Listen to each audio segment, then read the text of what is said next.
എല്ലാവർക്കും ഇന്നത്തെ ഈ എപ്പിസോഡിലേക്ക് സ്വാഗതം. എല്ലാവർക്കും നമസ്കാരം.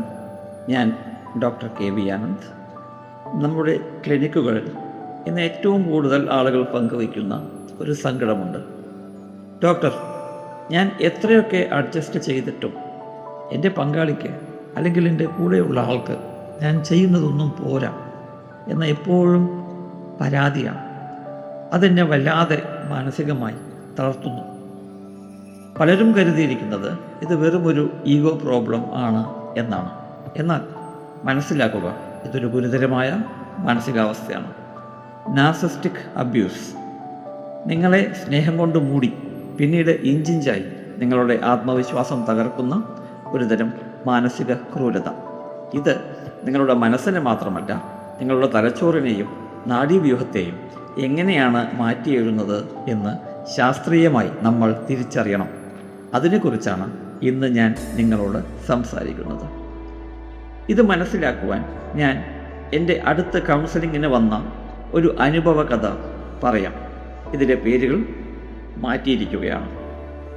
രമേശും പ്രിയയും തമ്മിലുള്ള വിവാഹം കഴിഞ്ഞിട്ട് 5 വർഷമായി.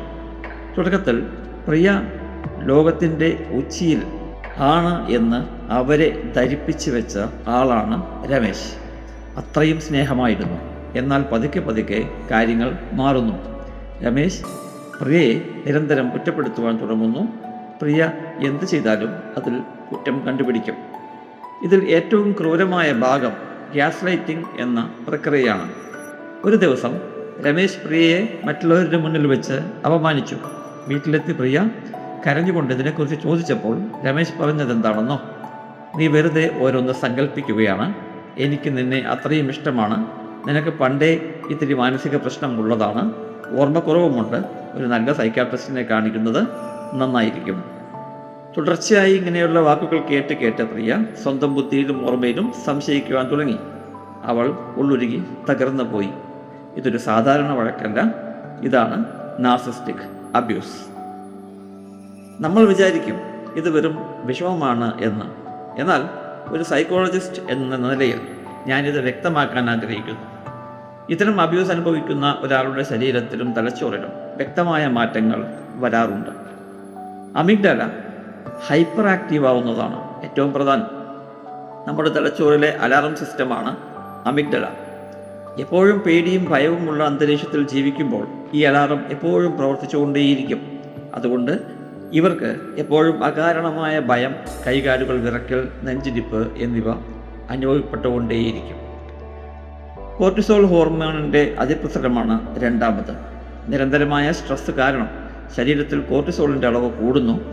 ഇത് നിങ്ങളുടെ രോഗപ്രതിരോധ ശേഷിയെ തകർക്കുന്നു. കഠിനമായ ക്ഷീണം, തലവേദന, ഗ്യാസ് ട്രബിൾ എന്നിവ ഇതിൻ്റെ ലക്ഷണങ്ങളാണ്. ട്രോമ ബോണ്ടിംഗ് ആണ് മൂന്നാമത്. ഇത് മനസ്സിലാക്കാൻ വളരെ ബുദ്ധിമുട്ടുള്ള കാര്യമാണ്. നാർസിസ്റ്റുകൾ എപ്പോഴും ക്രൂരന്മാരല്ല. അവർ കുറച്ചുനാൾ ദ്രോഹിച്ച ശേഷം പിന്നീട് വന്ന് കാലുപിടിക്കുകയും സ്നേഹിക്കുകയും ചെയ്യും. അതിനെ നമുക്ക് ലവ് ബോംബിംഗ് എന്ന് വിളിക്കാം. ഈ സമയത്ത് ഇരയുടെ തലച്ചോറിൽ ഡൊപാമൈൻ എന്ന ഹോർമോൺ പെട്ടെന്ന് കൂടുന്നു. ഇതൊരു ലഹരി പോലെയാണ്. ദ്രോഹിക്കുന്ന ആളോട് തന്നെ വീണ്ടും സഹതാപവും ഒരു അടിമത്തവും തോന്നുന്ന അവസ്ഥയാണിത്.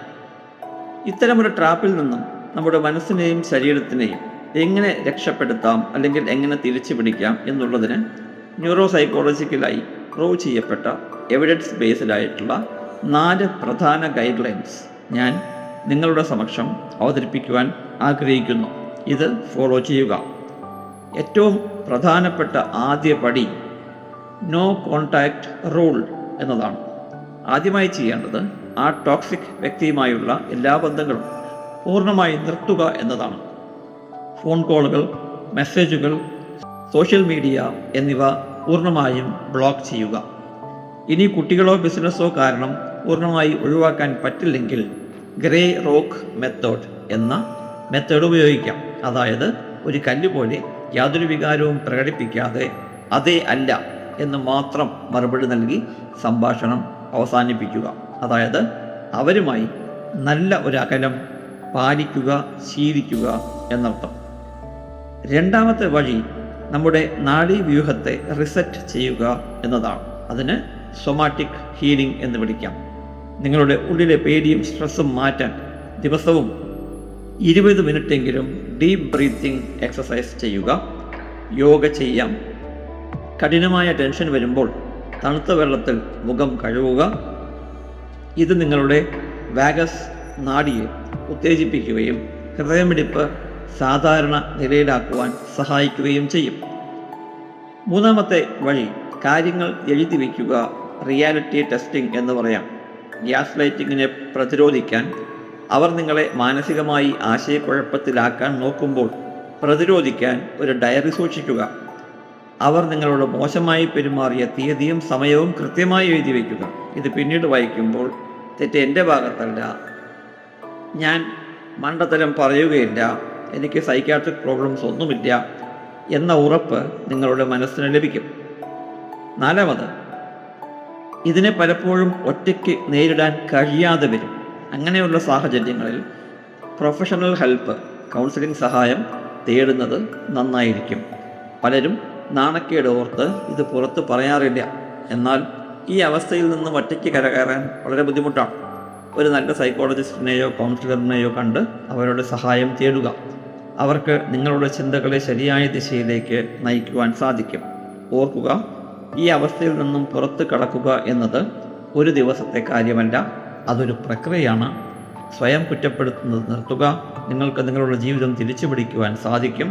സ്വയം സ്നേഹിക്കുക, അതിരുകൾ നിശ്ചയിക്കുക, മുന്നേറുക. വീണ്ടും അടുത്ത ആഴ്ച മറ്റൊരു ടോപ്പിക്കുമായി ഞാൻ വീണ്ടും വരുന്നത് വരെ നന്ദി, നമസ്കാരം.